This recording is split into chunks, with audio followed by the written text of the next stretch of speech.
공직선거법 개정안이 패스트트랙 절차에 따라 오늘 국회 본회의에 자동 부의됐습니다. 지금부터는 언제든 국회 본회의에 상정 뒤 표결이 가능해진 상황인데요. 선거법 개정안이 본회의에 올라가면 통과될 수 있을까요? 더불어민주당 마포울 지역위원장 정청래 전 의원 모시고 이야기 해보겠습니다. 어서 오십시오. 네, 안녕하십니까. 자, 선거법 개정안 본회의에 올라가면 통과되리라고 보십니까? 쉽지는 않은 문제라고 보고요. 예. 아마 수정안에 또 수정안 이런 것이 이제 앞으로 계속 나올 것 같습니다. 예. 그래서 지금 있는 대로 하면 지역구석이 28석이 줄어들지 않습니까? 예. 28석만 줄어드는 게 아니라 그렇게 되면 지역구 조정을 해야 되잖아요. 예.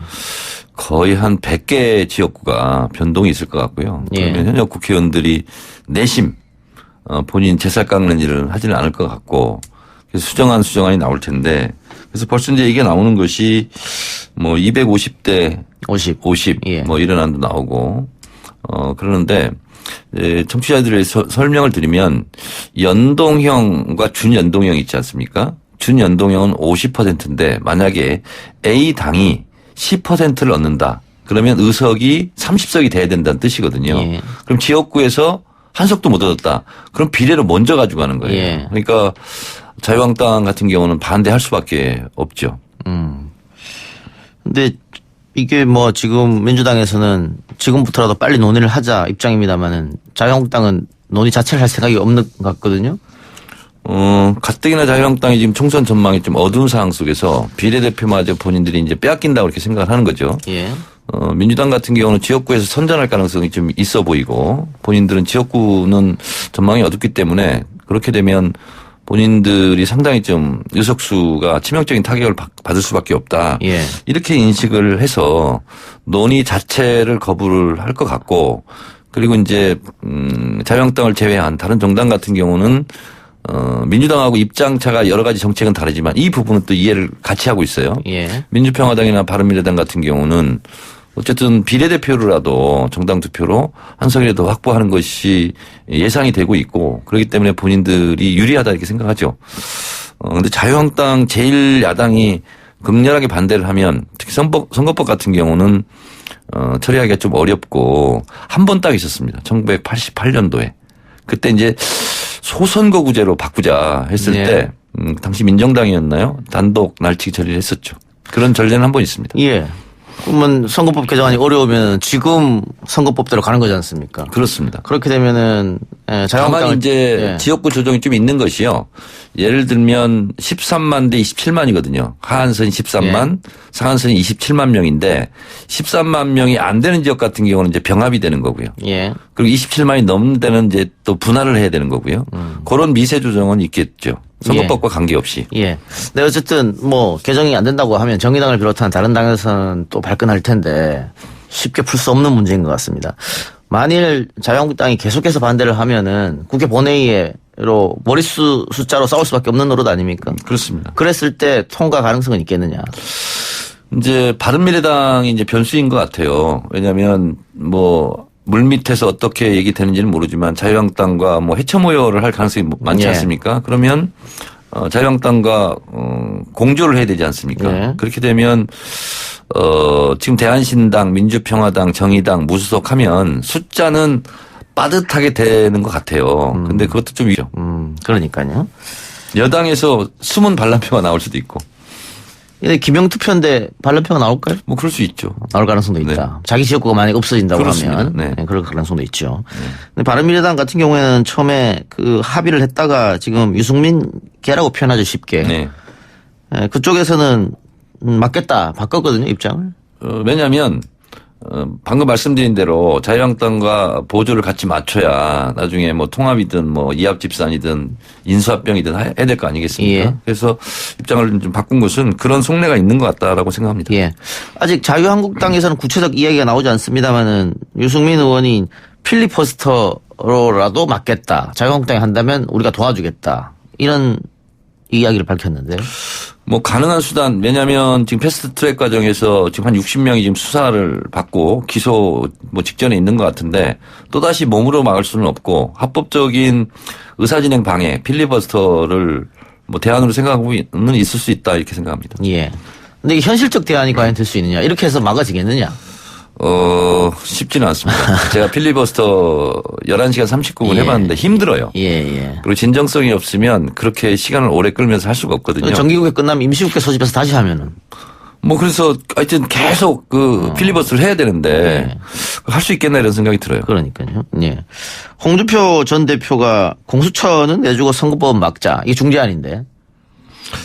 이제 공수처를 통과시키더라도 사실 자유한국당이 손해볼 일은 없어요. 예. 공수처의 수사 대상이 7,000명인데 여기에 야당 관련된 국회의원밖에 없거든요. 예. 대부분 다 문재인 정부 고위 공무원들이 수사 대상이에요. 예. 그래서 사실은 공수처를 지금 원래는 야당이 이것을 만들자라고 주장해야 되는 것이 온당한 일인데 그래서 홍준표 전 대표의 입장으로서는 공수처를 만들어서 야당에게 그렇게 뭐 불리한 건 아니거든요. 예. 그래서 이런 거는 나름대로 현실적인 대안이 될 수도 있겠다. 예. 저희 민주당 입장이 아니라 자유한국당 입장에 보면. 예. 그래서 그것은 현실 감각이 좀 있는 중대안이라고 생각합니다. 예. 황교안 대표가 지소미아 건, 패스트트랙 2건 이거 해결하라고 그러면서 지금 청와대 앞에서 단식 농성 8일째 벌이고 있는데 뭐 지소미아 건은 그렇다 치고요. 패스트트랙 건 같은 경우에는 국회가 하는 일 아닙니까? 그래서 저도 이상한 것이 예. 옛날에 유신 정권 때 대통령이 국회의원 3분의 1을 임명했던 유정회 같으면 예. 그런 시대 같으면 청와대에 가서 대통령 당신이 임명했으니 당신이 좀 처리해라 할 수 있는데 예. 지금은 국회가 거수기가 아니거든요. 예. 근데 그걸 대통령이 대법원 판결을 이래라 저래라 할 수 없는 것처럼 예. 국회에서 벌어지는 일을 대통령이 뭐라고 할 수가 없어요. 만약에 자유한국당이 요구하는 대로 대통령이 국회에 명령하듯이 패스트트랙 이거 중지해라. 그러면 상권 분립 또 위반이라고 그렇겠죠. 또 월권이라고 또 엄청 공격할 거 아니겠습니까? 예. 그래서 저는 패스트트랙을 반대할 거면 국회 본회의장 앞이나 아니면 국회 정문 앞에 이런 데가 목표상 어울리는 장소다. 예. 그래서 저는 엉뚱한 장소에서 단식을 하고 있다 이렇게 예. 생각합니다. 어쨌든 황 대표의 단식 8일째인데 건강이 많이 좋지 않다 이런 보도가 나오고 있습니다. 정 의원님도 단식 해보셨지 않습니까? 오늘이 며칠째죠? 한 일주일 됐나요? 8일째입니다. 8일째입니까? 제 경험상 보면 단식을 하면 3일에 4일 넘어갈 때가 고비고요. 예. 힘들고요. 고비라기보다는 7일, 8일이 또 힘들고요. 열흘 넘어가면 또 평온한 상태가 돼요.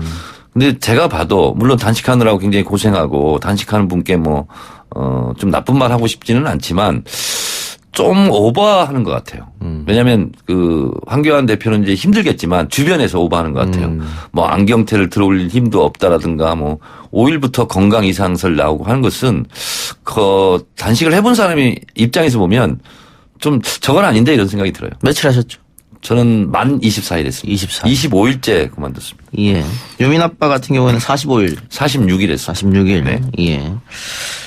어쨌든 단식을 계속 할 수는 없으니까 일단 병원에 가라고 권유는 했습니다만 거절했다고 나오는데 이게 출구 전략도 있어야 될 것 같습니다. 그러니까 이제 주변 측근 의원들은 계속 이제 건강 이상설, 건강 악화 얘기하면서 병원에 가시라고 하면서 한편으로는 또 난 병원을 가지 않겠다 이러면서 이제 계속 긴장 상태를 높이려고 하는 것 같습니다. 예.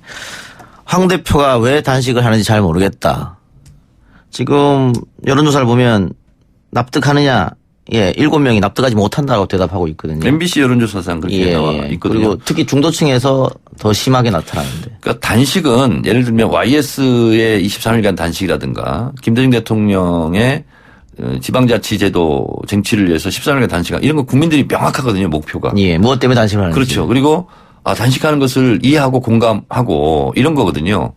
근데 이제 황교안 대표의 단식은 왜 이 시점에 단식? 그리고 또 단식하면서 기스가 많이 났어요. 갑질 단식이다, 보초 단식이다. 근데 또 목숨을 건다고 그러면서 하루 전날 또 영양제를 맞았다더라.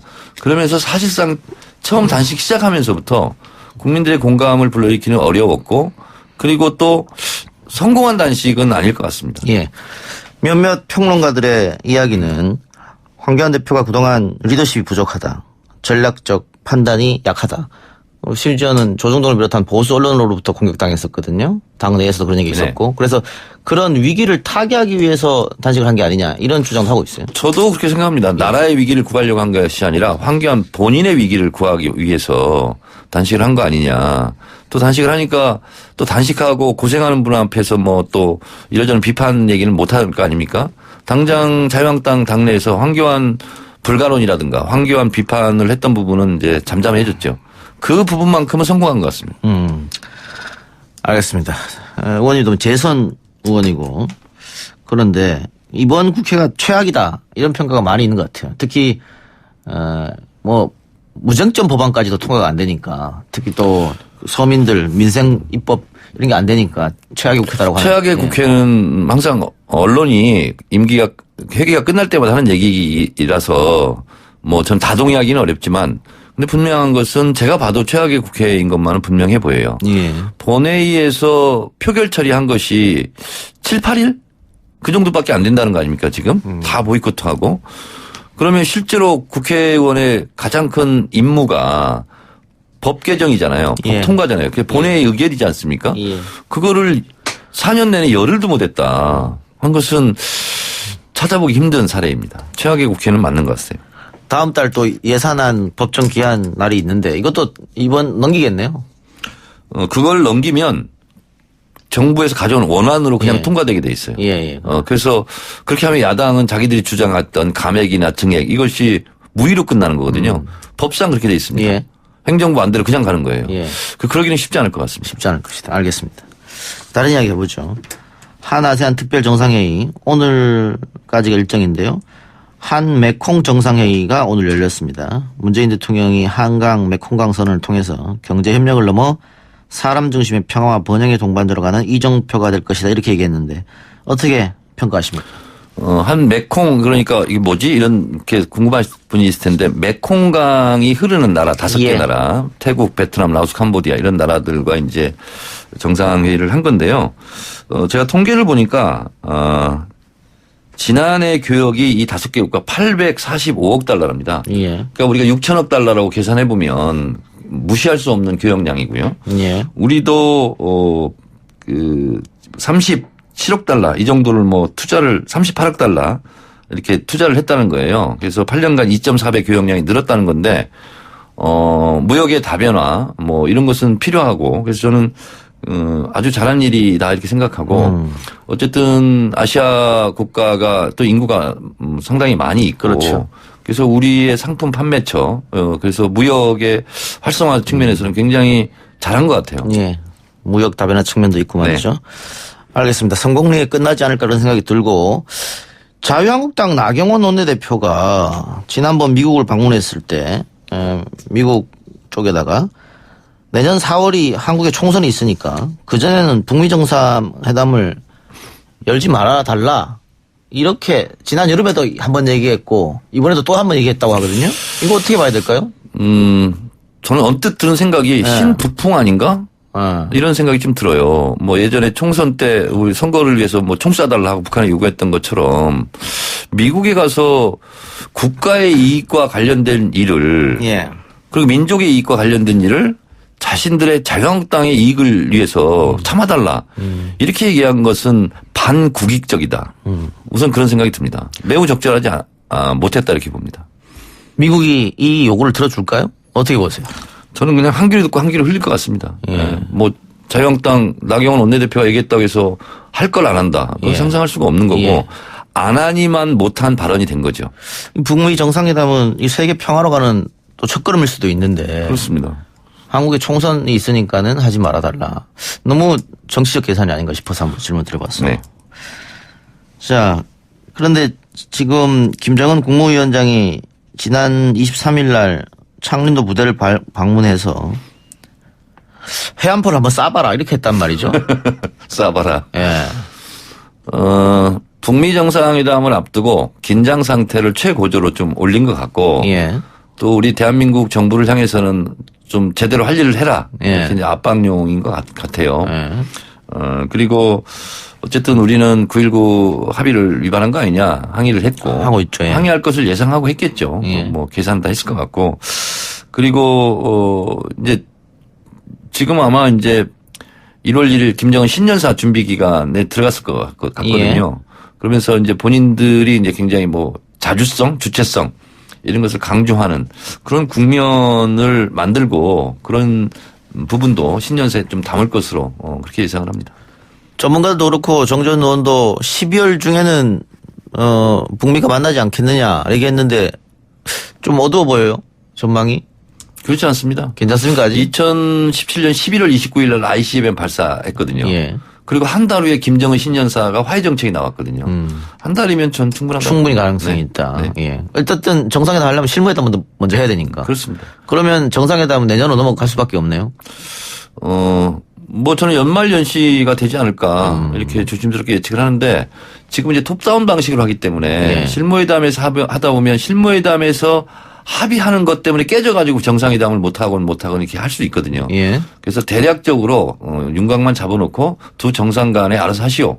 이게 이제 톱다운 방식 아니겠습니까? 예. 그렇다면 준비 절차는 좀 간소화될 수 있죠. 알겠습니다. 준비 기간도 짧아질 수 있고. 예. 이번 주 토요일 날 정청래 전 의원 출판 기념회가 있습니까? 있습니다. 예. 책 내셨군요. 오후 3시에 마포구청에서 합니다. 어떤 책입니까? 정치 알아야 세상을 바꾼다. 그래서 중고등학교 학생들도 정치를 좀 미리미리 배워서 민주시민으로서 소양을 좀 키워야 된다. 필요하죠. 그래서 청소년 정치 참고서로 그렇게 냈습니다. 알겠습니다. 여러분들 많은 성원 부탁드리고 의원님은 다음 주에 뵙겠습니다. 네, 수고하셨습니다. 고맙습니다. 네. 예, 정전 의원 보내드리면서 1부 순서 마치고요. 저는 2부 신신법정클럽으로 돌아오겠습니다.